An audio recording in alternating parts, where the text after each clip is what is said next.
What's up, guys? About once a year I gotta have this little talk, and this little talk consists of the internet and electronic components. This is across the board for electronic components. I don't care if we're talking about a TV, but in this reference we'll talk about amplifiers, speakers, radios, whatever it is. Generally speaking, a lot of people believe the internet is the cheapest option. Well, do a lot of looking around and do your own viable research to find out if that's true or not.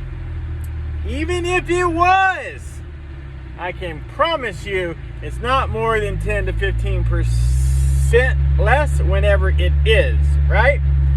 Let's say you buy a radio. Everything's going great, man. You save $40 on that radio. A month goes by and the radio has a problem. It stops working. Now what? What's the next step?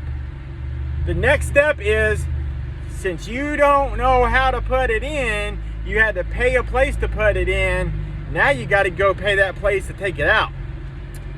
What's the next step? Well, you have to hit up the place that you got it from and hope you can send it back.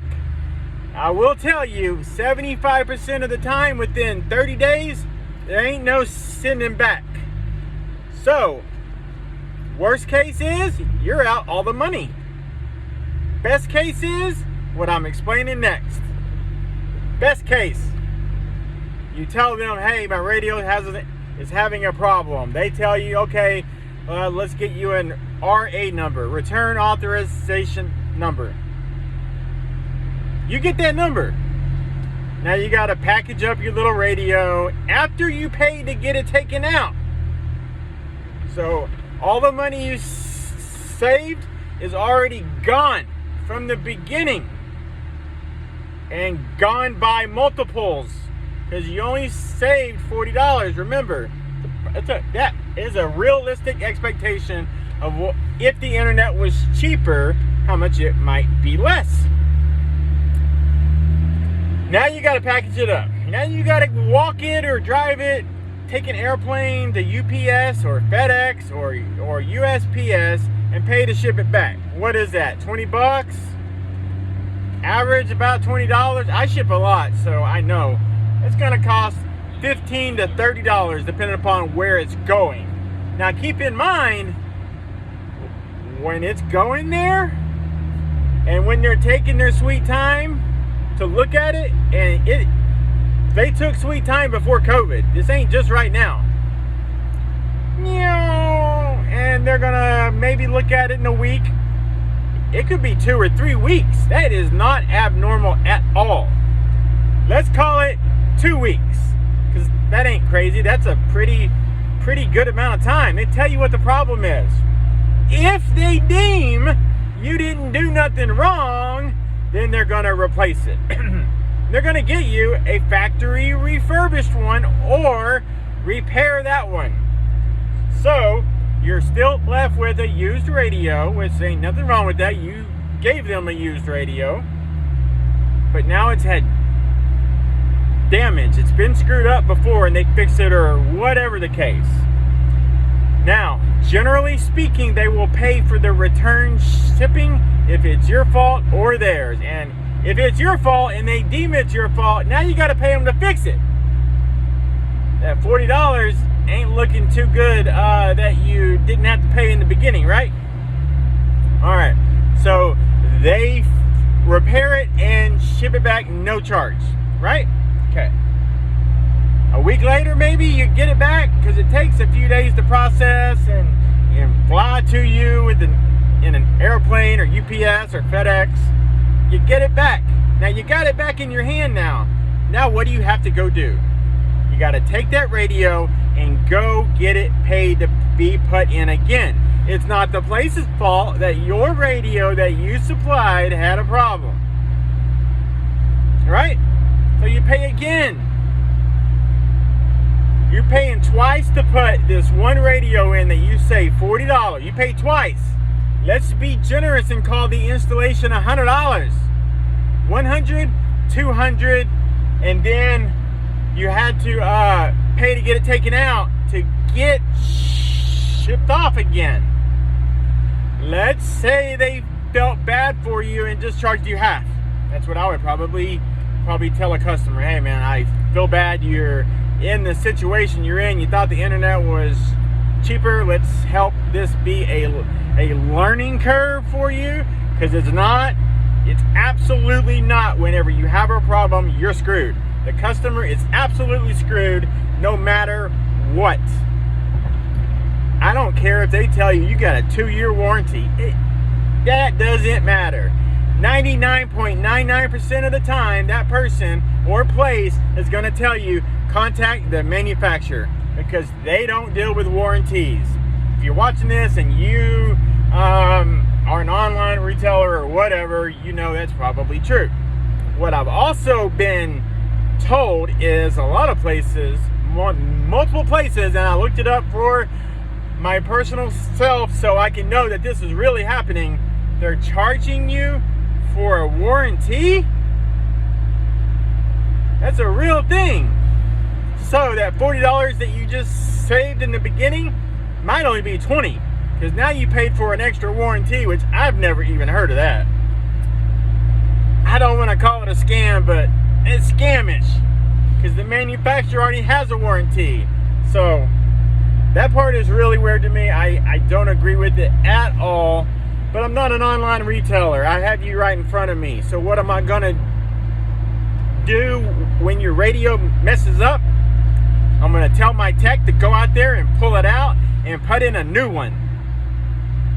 You're not get 90% of the time we swap it out and put in a new one, because we're that place that's not like crazy about cash and getting every single penny every single time.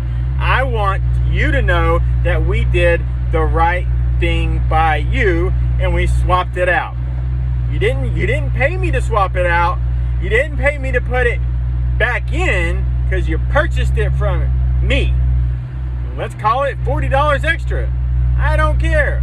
Look how much money you didn't have to spend, and how quickly we took 30 minutes to swap the radio. Not 2 weeks. Not out all this money. No emails to say, hey, my product screwed up. No shipping charges. It's crazy, ain't it? Now, that could be a TV. I don't care what it is. You could be a TV from Amazon. You're still going to have to go through that process. Now, Amazon will generally pay for the freight to them, because they don't know what's wrong. But after that 30-day mark hits, you're done. So 31 days later, your TV messes up, you're out the whole money. That could be $100, $200, $300, $400, $500, because you purchased it from the internet. This is not a video that is hating on the internet. There's a lot of stuff that I buy on the internet. Every single day of the year I purchase stuff from the internet. But I don't purchase car parts. I don't purchase electronics, because it's bad because of what I just described.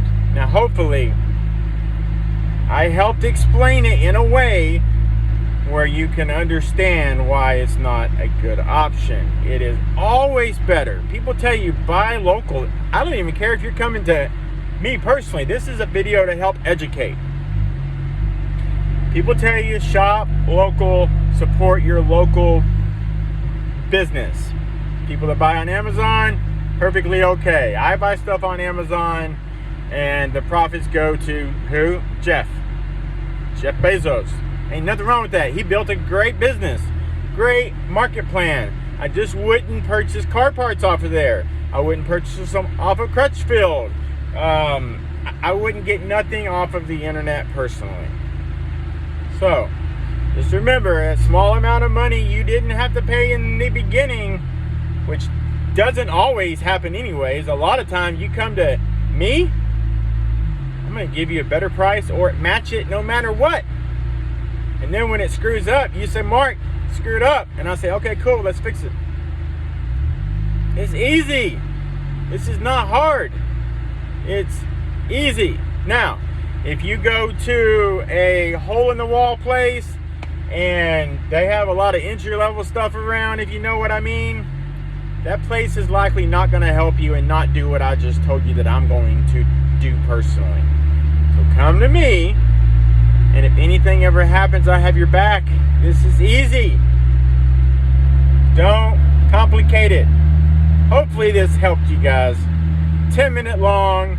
I'm passionate about what I'm talking about right here, so that's why my voice is a little bit loud. If the voice wasn't loud, I might be spewing a bunch of crap to you, but I'm not. So peace out. Hopefully y'all had a great day. Really appreciate you spending time to watch this, because it truly, more people need to hear this. Thank you.